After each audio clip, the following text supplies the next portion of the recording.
Thank you very much, AJ, for the invitation to join you today. We're proud of the work you do, which is such an impressive career and vocation in your life as an alumnus of Creighton University. The disruption of the COVID-19 reality, this pandemic, it's dramatic for about everyone, really, families and businesses and organizations and institutions.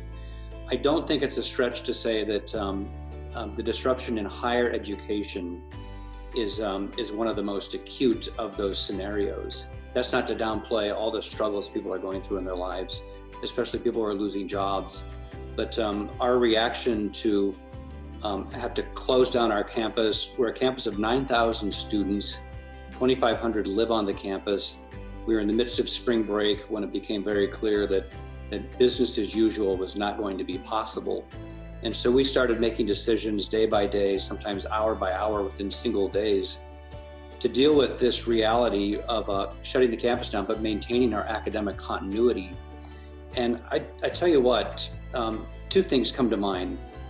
One is this from a perspective of leadership, is I recognize that in all our messages with our faculty, with our staff, and with our students, we're very bureaucratic and very administrative, a lot of information. And after a few days went by, I woke up on a Saturday in kind of a sense of panic, thinking we've missed an opportunity to really personalize for our own community, which prides itself on a sense of community and relationships, how to speak more candidly and with transparency about what we were experiencing. And that shift has really helped. We've continued to push out the emails about decisions and information and how people can track the life of the university. But we've worked really hard to get me and my colleagues and folks from around the university on the camera and in front of people, just explaining what we're experiencing day by day with very personal messages. I think initially demonstrating a lot of empathy. We understand how this is impacting people's lives, especially our students. They sign up to be at a great campus like ours, all the mentoring, the friendships, the opportunities for relationships, and then it's all over for the rest of the year. So that empathy was an initial important expression that I wanted to offer. And then the second was this, it was this real sense of hope, is that Creighton is poised to keep moving forward, to keep offering the kinds of excellent education that we offer, to maintain the community that we take pride in, and to keep moving forward to understand how to impact the world. So Father, I mean, that first of all, it's amazing on how you flexed that IT department and how you moved the university so fast. And kudos to your leadership and everybody else there, because I mean, I think that's what great companies do, right? And great businesses and great universities, they move quickly during a crisis in order to accommodate that. How was it the mass movement of students to get out of the university, and all of a sudden it's thriving and bustling to boom, there's nobody there, and then getting them onto online services? How did you guys manage through that? So AJ, initially the students were on spring break, and we made the decision, it was either Thursday or Friday morning, got the announcement out, essentially saying don't come back to campus. And if you're on spring break and returning from somewhere, try and go home first. So we extended spring break by 1 week. And then we said that following Monday, we're all online. Actually, we thought, maybe foolishly, but we thought we would do so until about mid-September and then bring them all back. And clearly that's not possible. We've missed that deadline. So we had other communications to say we're online the rest of the semester, and we're online all summer as well. So that process was a quick turnaround. It was to mobilize our faculty. That's why we gave that 1 week extension on spring break. We get this faculty back on this campus, get their courses online, get some training, get some IT work.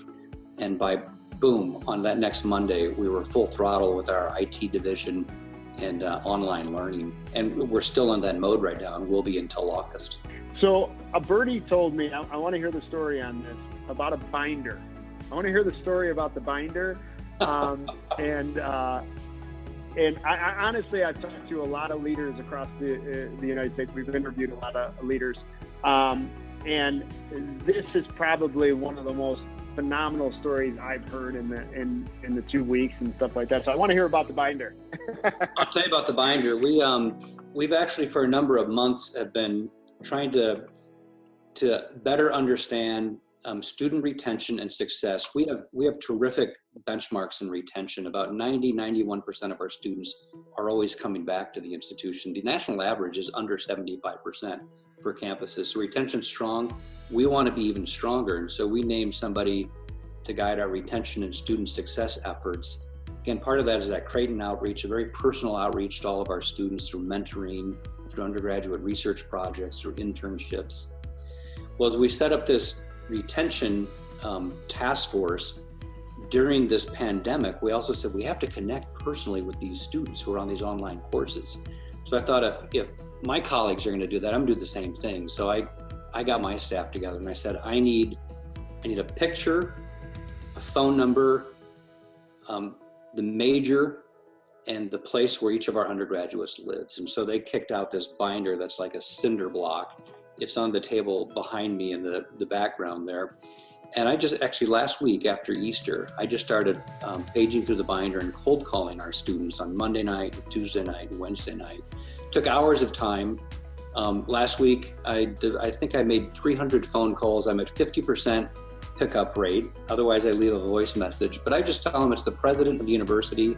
I want to know how online courses are going. And by the way, with tremendous consistency, students are very, very impressed with the academic rigor that's been maintained and with the ingenuity of the faculty, as we were just talking about a minute ago. But AJ, those calls to students, they're a little surprised to be hearing from the university president, and then they're full of questions and comments and all sorts of stories. One student said, "Father, I can't talk right now, but I'd love to call you back. I'm playing Exploding Kittens. It's this card game that's popular out there." So he was with his family. Tell me something, Father. What do you lose sleep? Understanding there's a lot of question marks and okay, that Creighton's going to come out of this, but what creates you to lose some sleep and say, man, how is this going to go? So AJ, I'm losing over some sleep over the scenarios of what happens in the fall semester. Along with that is my concern for families with young people who are graduating from high school and ready to go on to make their college experience. And, what they can and can't do because of economic hardship right now in families' lives and loss of jobs and decisions they need to make about, their futures. So I also hope that Creighton can keep stepping up to help families who have students and young people that want to be with us. So tell me a little bit about the Global Initiative and how this pandemic can either help, hurt, improve, any of those types of things that you all are doing. And we do a lot of travel, and that's certainly been the case in my life as a Jesuit over the last 25 years. So I've been in and out of 30 different countries with very immersive kinds of experiences. I also taught here as a young Jesuit at Creighton and went and lived at our program in the Dominican Republic and got to know that Caribbean context, the power of that program, working with students in a semester service learning context, as well as that summer program where our students in the health professions go out into the compo communities, triage communities, and do an interprofessional kind of outreach with the health needs of the people in those areas. And so when I got to Creighton as president in 2014, following those great predecessors of mine that you mentioned, Schlegel, Morrison Schlegel, Lannon was here, I knew we had an opportunity to keep celebrating Creighton's impressive footprint on the global stage, but then to keep doing more and to keep pushing out for global connections and networking, and to keep bringing global realities right onto our campus. So our students are more conversant with these really important issues in our lives. And I think with this pandemic, it showcases that Creighton's not a big institution, but it's very complex. And so we have all the health sciences. We have 9 colleges and schools with business and law. We have the full programs in the liberal arts and sciences. And so each and every one of our programs can step up and say, what can we do to address the needs of this pandemic through the lens of law, business, health sciences, philosophy, theology, the faith perspective. So we have lots of ways to come at this. And our faculty, our students, our staff, they'll embrace this and move forward in really interesting ways for understanding the way the world works and this new reality we embrace. what makes a university? What makes it where some student says, I want to go there? You know, if you were back in a high schooler's shoes, what would you be looking for in a university? We work a lot to try and get into the minds of high school students as well as their parents, and we know that a couple of things stand out as really important. One is academic excellence and our reputation, and the breadth and complexity of programs that we offer.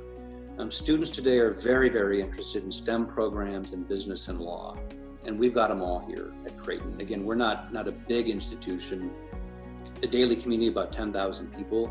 We have all those options, which makes us so strong today, and a lot of schools will suffer in the next 5 or 10 years, if not this next year, without programs with a lot of other kinds of options.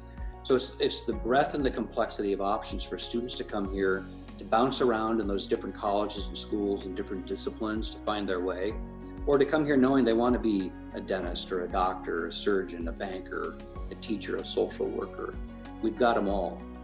I think the second thing that's really important in this pandemic, it highlights the need for this in people's lives, is the sense of community. Our campus is built to foster community. We've got this beautiful church right in the heart of campus. We've got that grand mall or walkway, which connects all our buildings and all the pathways. Our students, our faculty and staff, they see each other routinely all day long, crisscrossing that mall, that campus. You remember it. And so that sense of community is important. When I look at Creighton as a whole, you know, and probably our last thing that I'll talk about, but when I look at Creighton as a whole, from how it was just literally 6 square blocks, city blocks of Omaha when I went there, and when I go back, I mean, it is immense, you know, and the growth of it has been tremendous. What is the future? What does the growth look like for the future of Creighton University? And when I went there, I think there was 4,000 undergrad, including the graduate, is about 6,000. Now it's around 10,000, 9,000. What does the future look like? To meet the needs of our students in that regard, we want to bring on campus some really important facilities. You know, these are big ticket items with talking to our donors and foundations.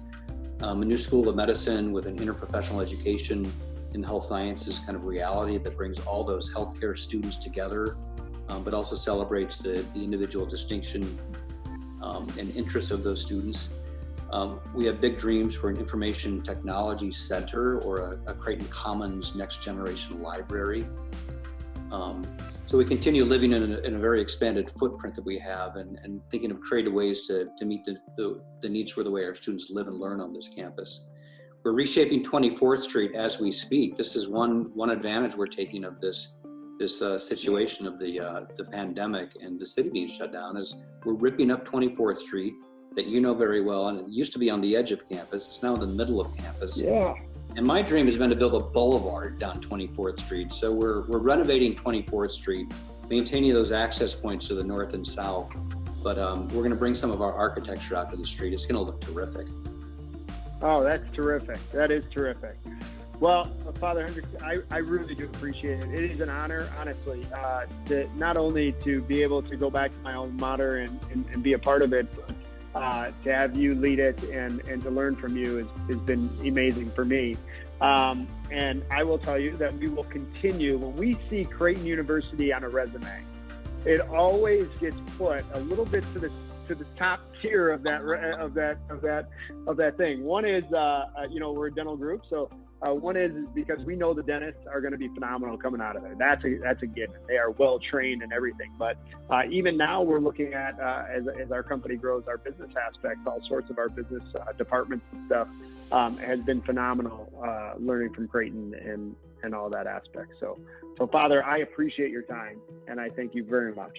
Thank you, and thanks for what you do, and thanks for making Creighton so proud. Absolutely. Thanks. Thank you. Father, thank you so much. I appreciate it. I'll talk to you later, okay? Thanks. Bye-bye. Thank you.